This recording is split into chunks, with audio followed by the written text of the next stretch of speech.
Hello dear students, welcome to my channel. आज हम बात करेंगे गिब्स डॉनन इक्विलिब्रियम के बारे में। ये जनरल फिजियोलॉजी का एक बहुत ही इम्पॉर्टेंट टॉपिक है, बहुत ही बेसिक टॉपिक है और बहुत ही सिंपल सा टॉपिक है। लेकिन बहुत सारे स्टूडेंट्स इसको समझ नहीं पाते हैं, कहते हैं कि मैम समझ नहीं आया।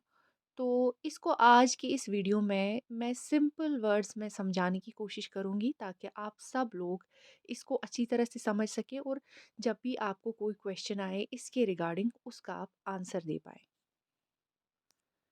गिब्स डॉनन इक्विलिब्रियम या सिंपली इसको डॉनन इफेक्ट भी कहते हैं। ये बेस वर्क करता है on the principle of bulk electrical neutrality. उसका क्या मतलब है? मतलब है कि सेल में जितने हमें पॉजिटिव आयंस और नेगेटिव आयंस होते हैं इंटीरियर के, उतने ही हमें एक्स्ट्रा सेलुलर फ्लूइड में भी होनी चाहिए। सिंपल सी बात है, यहाँ तक ठीक है।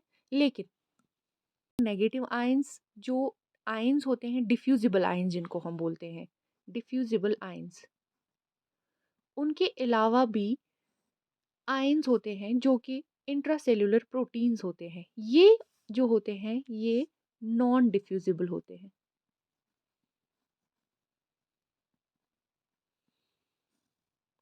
तो इनकी वजह से क्या हो जाता है, इक्विलिब्रियम थोड़ा इधर उधर हो जाता है।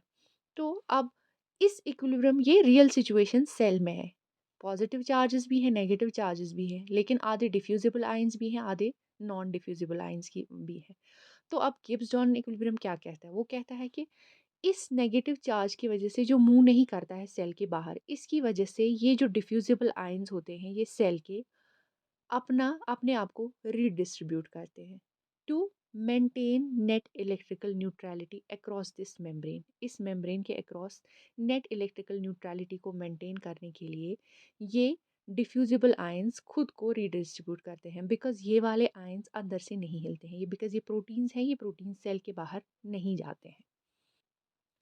अब इस नेगेटिव चार्ज को बैलेंस करने के लिए क्या करेगा, सोडियम बाहर से अंदर आएगा और क्लोराइड अंदर से बाहर जाएगा। सिंपल सी बात है, यहाँ तक समझ आया? तो अब लेकिन इसकी वजह से क्या हो जाएगा, इसकी वजह से हुआ ये कि अब प्रोटीन्स भी अंदर हैं, सोडियम भी अंदर है। ऑस्मोटिक इफेक्ट की वजह से पानी अंदर चला जाएगा और पानी अंदर जाने की वजह से सेल स्वेल करेगी, बर्स्ट हो जाएगी। लेकिन हकीकत में ऐसा नहीं होता है। ऐसा क्यों नहीं होता है? क्योंकि हमारे सेल्स में सोडियम पोटेशियम पंप होता है जो कि हर एक सेल के बेसोलेटरल मेम्ब्रेन पे होता है। Basolateral membrane of each and every living cell in our body, उसमें ये सोडियम पोटेशियम पंप हमें होता है। ये जो सोडियम अभी अंदर आया बिकॉज ऑफ गिब्स डॉनन इफेक्ट को इक्विलिब्रियम मेंटेन करने के लिए, ये उस सोडियम को बाहर भेजता है और पोटेशियम को अंदर लाता है। कितना? 3 सोडियम बाहर जाते हैं और 2 पोटेशियम अंदर आते हैं और ये एक एक्टिव पंप होता है। अब हमारे पास क्या होता है, सोडियम बाहर से अंदर आता है बिकॉज प्रोटीन्स का नेगेटिव चार्ज बैलेंस करने के लिए, क्लोराइड बाहर जाता है। लेकिन इस सोडियम को सोडियम पोटेशियम पंप वापस भेजता है। तो सोडियम और क्लोराइड की कॉन्सेंट्रेशन बाहर ज़्यादा मेंटेन रहती है और अंदर प्रोटीन्स की और सोडियम की कॉन्सेंट्रेशन कम रहती है और क्लोराइड भी। लेकिन नेगेटिव चार्जेस को बैलेंस करने के लिए यहाँ पे पोटेशियम आ जाता है, पोटेशियम जो कि इन नेगेटिव चार्ज को बैलेंस करता है। तो नेट इक्विलिब्रियम मेंटेन रहता है। इससे एक और फायदा होता है कि सेल हमारी स्वेल नहीं होती है, बर्स्ट नहीं होती है और नेट ऑस्मोटिक इफेक्ट भी दोनों साइड से सेम रहता है। अंदर प्रोटीन्स अपना ऑस्मोटिक इफेक्ट एक्सर्ट करते हैं और बाहर सोडियम अपना ऑस्मोटिक इफेक्ट एक्सर्ट करता है, जिसकी वजह से दोनों साइड से वाटर भी बराबर रहता है।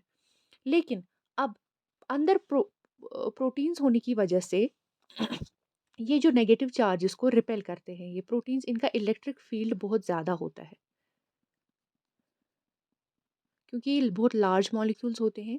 ये इन नेगेटिव चार्जेस को जो अंदर क्लोराइड की वजह से हैं या नेगेटिव आयंस को रिपेल करते हैं, जिसकी वजह से सेल का इंटीरियर, ये नेगेटिव चार्ज अपने आप को अलाइन करते हैं सेल के इंटीरियर के around.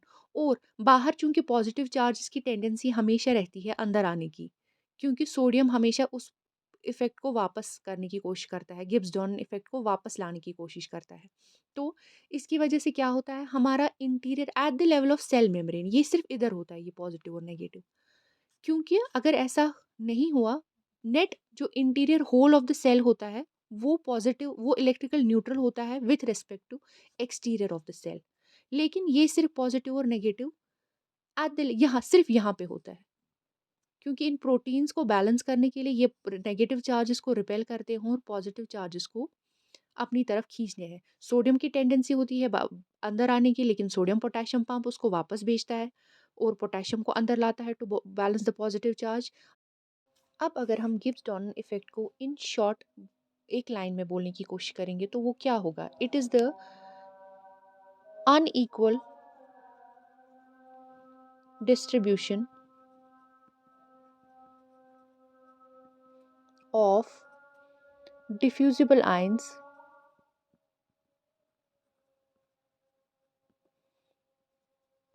across a cell membrane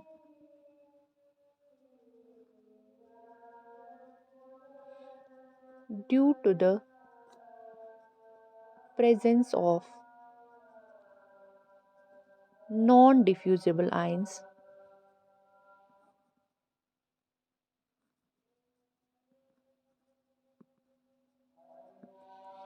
on the inside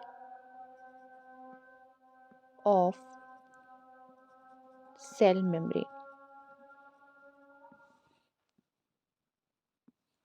तो ये है गिब्स डॉनन इक्विलिब्रियम या डॉनन इफेक्ट इन शॉर्ट।